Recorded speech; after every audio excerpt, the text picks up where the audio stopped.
The story begins in the present day. A team of treasure hunters is exploring the wreckage of the Titanic deep under the Atlantic Ocean. Using modern technology, they descend over 12,000 feet into the darkness, searching for a legendary diamond known as the heart of the ocean. This jewel was rumored to have gone down with the ship when it sank in 1912. After days of scanning and drilling through the remains of the once great vessel, the divers retrieve a safe. With anticipation and excitement, the crew brings it to the surface, hoping the diamond lies within. As the safe is cracked open, the cameras capture every moment.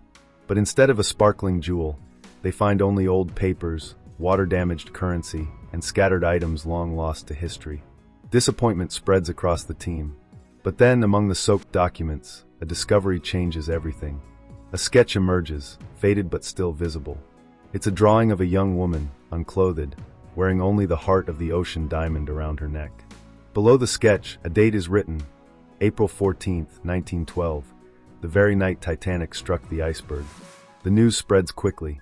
Television broadcasts show the recovered sketch, igniting fascination across the world. Watching one of these broadcasts is an elderly woman living quietly with her granddaughter. Her name is Rose. The moment her eyes fall on the sketch, she freezes. It is her, drawn decades earlier, when she was young. The treasure hunters are astonished when Rose contacts them, claiming to know the story behind the drawing. Immediately, they arrange for her and her granddaughter to be flown to their research vessel. When Rose arrives, she is frail and elderly, but her presence commands respect. She is shown the underwater images of Titanic's remains, now nothing but rusting steel and broken chambers lying silently at the bottom of the ocean. One of the men explains their mission, their quest for the diamond, and asks if she can help. Rose listens patiently. Then, softly, she says that she knows of the diamond, and that she lived through the tragedy of Titanic. The men can hardly believe her, but she insists. As they gather around, Rose begins to tell her story, and with her words, we are transported back to 1912. It is April of that year. The Titanic, the largest and most luxurious ship ever built, is preparing to set sail from Southampton, England, bound for New York. The ship is hailed as unsinkable, a marvel of modern engineering. The wealthy, the privileged, and the hopeful fill its decks, separated into three classes: first, second, and third. Each class lives in a world of its own. Among the wealthy passengers is a 17-year-old girl named Rose DeWitt Bucator. She boards the ship with her mother, Ruth, and her wealthy fiancé, Cal Hockley. They come from a high society background, and Rose's future has already been decided for her. She is expected to marry Cal, secure her family's financial stability, and live a life of elegance and control.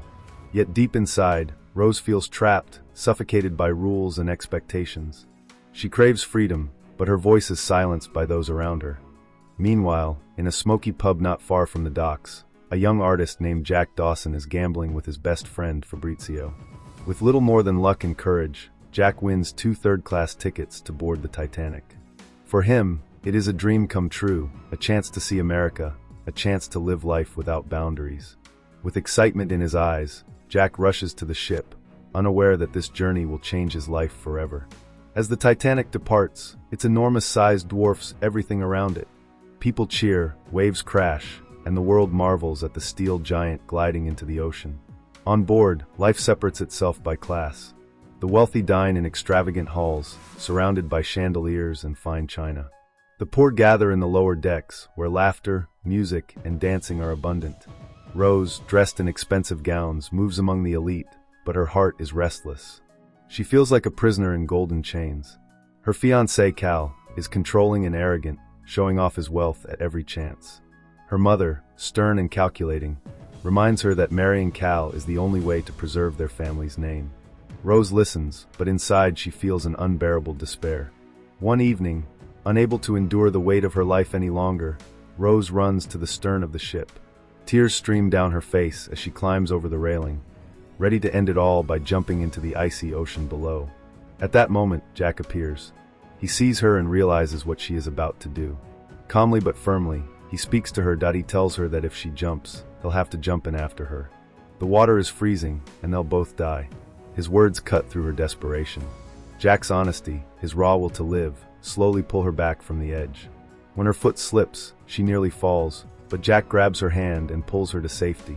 Struggling, they both collapse on the deck, and the commotion draws a crowd. When others arrive, it looks as though Jack was attacking her, but Rose quickly defends him, explaining that he saved her life. Cal, however, is suspicious and dismissive. He offers Jack a small reward, but Rose insists Jack deserves more. Reluctantly, Cal invites Jack to dine with them in the first-class dining hall as a gesture of gratitude. The next evening, Jack steps into a world he has never known: gold, crystal, elegance beyond imagination. The wealthy men look at him with amusement, while the women are curious. Cal mocks Jack's humble background, but Jack responds with grace. He explains that life is a gift, unpredictable and fleeting, and that one must make every day count. His words charm the table, leaving even Rose intrigued by his perspective. After dinner, Jack secretly invites Rose to experience his world. He leads her down into the third-class quarters, where music and laughter fill the air. Unlike the stiff, formal atmosphere of first class, here the people dance, sing, and celebrate life. Rose joins in, drinking, laughing, and dancing with Jack. For the first time in years, she feels alive, free from judgment, free from her chains. But not everyone is pleased. Cal grows increasingly jealous, and Ruth warns Rose that her actions are dangerous. Their family's survival depends on her marrying Cal. Rose is torn between duty and desire, between the life she has been forced into and the life she truly wants. Jack, however, cannot ignore his feelings. He finds Rose and tells her she deserves to live for herself, not for others.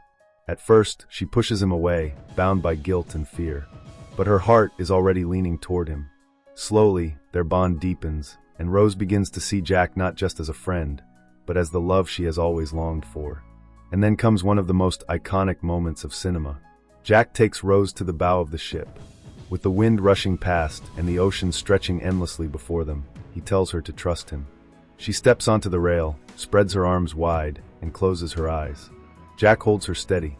Together, they stand at the very edge of the Titanic, as though flying over the sea. Rose whispers, "I'm flying," and in that instant she feels truly free. Jack sketches Rose in the privacy of her cabin, as she poses wearing only the heart of the ocean necklace. The intimacy of the moment is raw and unguarded. Rose feels beautiful, not as society defines her, but as Jack sees her. That sketch becomes a symbol of their connection, a defiance against everything her world expects her to be. But the night brings disaster. Titanic races across the dark Atlantic waters, her engines roaring as Captain Smith allows full speed despite iceberg warnings. Lookouts in the crow's nest, without binoculars, suddenly spot a looming iceberg. Iceberg right ahead! The alarm spreads. The crew tries desperately to turn the ship and reverse the engines, but the massive vessel cannot maneuver in time. The iceberg scrapes along the starboard side, tearing open compartments below the waterline. At first, passengers feel only a slight shudder, unaware of the magnitude of what has just occurred. The unsinkable Titanic has been fatally wounded. Down in the engine rooms, water floods in, men scramble to seal doors, but the damage is unstoppable. Thomas Andrews, the ship's designer, realizes the truth: the ship will sink. He quietly explains to the captain that too many compartments are breached. It's only a matter of hours before Titanic rests on the ocean floor. A chilling silence falls between them. Captain Smith orders distress signals to be sent. Wireless operators tap out frantic calls for help. The nearby Carpathia responds, but she is hours away. Above deck, confusion spreads. Passengers are told it's only precautionary, but lifeboats are uncovered. The crew enforces the cruel rule of women and children first. Panic rises as the truth becomes undeniable. Rose, pulled by Cal and her mother, resists leaving Jack behind. Cal manipulates, bribing officers, even trying to frame Jack for theft. Rose is torn between her obligations and her love, but her heart refuses to abandon Jack. She breaks free, finding him handcuffed deep below decks. In a tense, water-filled corridor, she risks everything to free him, their bond stronger than ever. As the ship tilts, chaos erupts. Lifeboats lower half-empty, while desperate passengers beg for space. Music drifts across the freezing night air as the ship's band, refusing to flee, plays "Nearer, My God, to Thee." Their calmness brings a haunting grace to the unfolding nightmare. Mothers clutch children, husbands kiss their wives goodbye, and crew members sacrifice themselves to maintain order. Rose and Jack struggle through rising water, climbing stairways as Titanic's bow dips lower. Fires explode in the boilers, glass shatters, and the deck splits with terrifying force. The grand staircase, once a symbol of opulence, becomes a rushing waterfall of destruction. Finally, as the stern rises high into the sky, passengers cling to rails, screaming in terror. Jack grips Rose's hand tightly. "This is it, hold on to me. Never let go." They brace as the ship breaks apart with a deafening roar. The stern crashes back, then slowly lifts again before plunging into the abyss. With a final groan of twisted metal, the Titanic disappears beneath the waves. The survivors are thrown into the freezing Atlantic. Darkness surrounds them, filled with cries for help. The icy water claims lives within minutes. Jack pulls Rose onto a floating wooden panel, keeping her above the surface. He stays in the water, shivering but resolute. They speak softly, their breath visible in the frigid air. Jack makes her promise. "You're going to get out of this. You're going to live a long, full life. You'll die an old lady, warm in her bed. Not here. Not tonight. Not like this. Promise me, Rose." Tears mix with the salt water as she whispers, "I promise." He smiles faintly. "Never let go." His body slowly stiffens as hypothermia takes him. Rose calls his name, but he does not respond. With heartbreaking resolve, she pries his frozen hand from hers, whispering, "I'll never let go, Jack. I'll never let go." Dawn breaks. Lifeboats row among the still waters, filled with lifeless bodies.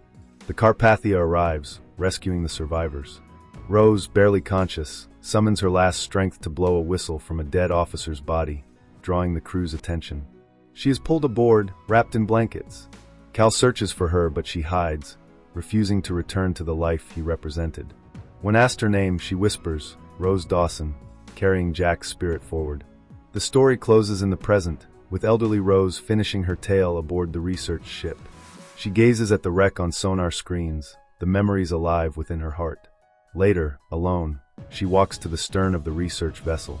In her hand glitters the heart of the ocean. With quiet grace, she releases it into the sea, letting it sink to rest where Jack lies. That night, as she sleeps, we are left with a dreamlike vision. Young Rose walks once more through Titanic's grand staircase, where Jack waits at the clock. They embrace, surrounded by the ship's lost souls, applauding their eternal reunion. And so ends the tale of Titanic, not just a story of tragedy, but of love that transcended class, fear, and even death.